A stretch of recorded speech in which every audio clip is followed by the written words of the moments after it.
2014-2019 में बीजेपी ने फूलपुर से प्रवीण पटेल को प्रत्याशी बनाया, जो वर्तमान समय में फूलपुर से विधायक है।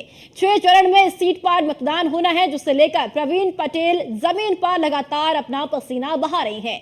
इसी दौरान हमारी संवाददाता अर्चना गुप्ता ने प्रवीण पटेल से खास बातचीत की है, सुनाते हैं आपको। नमस्कार, आप देख रहे हैं न्यूज़ 1 इंडिया और मैं हूं आपके साथ अर्चना गुप्ता। इस वक्त हमारी मौजूदगी है प्रयागराज में और प्रयागराज की ये जो फूलपुर सीट है ये काफी हॉट सीट मानी जाती है, इसलिए भी कि यहां से यानी कि फूलपुर सीट से देश के पूर्व और पहले प्रधानमंत्री जो पंडित जवाहरलाल नेहरू जी हैं वो 3 बार इस सीट का प्रतिनिधित्व कर चुके हैं और 1952 से लेकर 1967 तक ये सीट कांग्रेस के खाते में रही, लेकिन 2014 में पहली बार बीजेपी ने इस सीट पर अपना कब्जा जमाया और केशव प्रसाद मौर्य जो कि वर्तमान समय में यूपी के डेप्यूटी सीएम भी हैं, वो यहां से संसद पहुंचे। उसके बाद 2019 में केसरी देवी पटेल ने इस जीत को कायम रखा और 1,70,000 वोटों से उन्होंने यहां पर जीत दर्ज की और इस जीत के सिलसिले को जारी रखने के लिए इस बार बीजेपी ने प्रवीण पटेल जी को यहां से चुनावी मैदान में उतारा है। और प्रवीण पटेल जी के बारे में आपको बता दें कि प्रवीण पटेल जी वर्तमान समय में फूलपुर से विधायक भी हैं और 2007 में ये बसपा से यहाँ से विधायक रह चुके हैं। तो हमारे साथ इस वक्त मौजूद हैं प्रवीण पटेल जी, बहुत स्वागत है न्यूज़ 1 इंडिया। धन्यवाद। प्रवीण पटेल जी, मेरा पहला आपसे सवाल यही है कि आप इस सीट का प्रतिनिधित्व कर रहे हैं, किन मुद्दों को लेकर आप जनता के बीच में जा रहे हैं? देखिए, मुद्दा केवल एक है, वह है विकास का।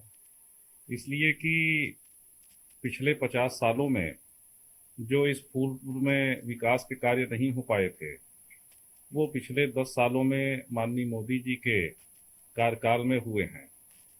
फूलपुर में जो इंफ्रास्ट्रक्चर का विकास हुआ है वो निश्चित रूप से हम लोगों को और भी उम्मीद देता है कि आने वाले समय में इस फूलपुर को हम लोग एक आदर्श लोकसभा बना सकें। और इस बात को भी हम कहना चाहते हैं कि हमारे फूलपुर में पिछले 10 सालों में गंगा एक्सप्रेसवे भी लगभग बनकर तैयार हो रहा है, जो कि प्रयागराज से जुड़ रहा है। देश का सबसे आधुनिक पुल भी फाफा मऊ से बेली रोड को जोड़ने का काम किया जा रहा है। हमारे यहाँ 4,000 करोड़ रुपए से इनर रिंग रोड बन रही है। कई पावर हाउसेस बने, बड़े फ्लाईओवर्स बने, अच्छे स्कूल्स खुले। अगर कहा जाए तो एक आधारभूत ढांचा खड़ा हो गया है और माननीय मोदी जी ने एक जो संकल्प लिया है कि इस देश को हमको विकसित देश बनाना है, इस विकसित देश के अभियान में फूलपुर की भूमिका अग्रणी हो, यही हम सब लोगों का प्रयास रहेगा। जी प्रवीण जी, क्योंकि अभी आप इस सीट का प्रतिनिधित्व कर रहे हैं एक विधायक के तौर पर, और अगर आप यहाँ से जीतते हैं तो सांसद के रूप में देश की सबसे बड़ी पंचायत संसद में किन मुद्दों को आप रखेंगे? क्या आपकी प्राथमिकताएं होंगी? देखिए, बहुत सारे ऐसे भी काम होते हैं जो लखनऊ से नहीं हो पाते, दिल्ली की ओर देखना पड़ता है। माननीय प्रधानमंत्री जी के सानिध्य में हम लोगों को काम करने का अवसर मिलेगा और माननीय प्रधानमंत्री जी ने, केंद्र सरकार ने पूरा खजाना खोला हुआ है तीर्थराज प्रयाग के लिए। और हम लोग तमाम ऐसी जो बड़ी परियोजनाएं हैं, इसलिए कि बहुत सारे, जैसे यहाँ पर एक एम्स स्तर के अस्पताल की बहुत ज़रूरत है। हम लोगों की कोशिश होगी कि यहाँ इस तरीके से कोई बड़ा एक हॉस्पिटल खुले। बच्चों के रोजगार के सृजन से संबंधित कई परियोजनाओं को हम लोग ला पाएँ। हम लोग महिलाओं का जो सशक्तिकरण हो रहा है, जिसमें माननीय प्रधानमंत्री जी ने इस बात को कहा है कि भाई 3 करोड़ हम लखपति दीदी बनाने का काम करेंगे, उसमें हमारे जो लोकसभा है वहाँ की हमारी जो माताएं हैं, माता शक्तियाँ हैं, उनको भी ज़्यादा से ज़्यादा अवसर मिल सके। यहाँ पर अच्छे पार्क हों, किसानों के लिए हम लोग मॉडल बनाना चाहते हैं कि आधुनिक खेती, ऑर्गेनिक खेती, जिससे उनकी आय में और ज़्यादा से ज़्यादा वृद्धि हो सके। अगर ये कहा जाए कि इस लोकसभा को हम लोग आदर्श लोकसभा बनाएं तो निश्चित रूप से हमारा यही प्रयास रहेगा। 25 तारीख को यहाँ पर मतदान होना है, तो जनता को क्या संदेश देना चाहेंगे? क्योंकि देखिए उत्तर प्रदेश में वोटिंग परसेंटेज सबसे कम रहा है अन्य राज्यों के मुकाबले। देखिए, हम केवल जनता से यही अपील करना चाहते हैं कि चुनाव लोकतंत्र का त्योहार है।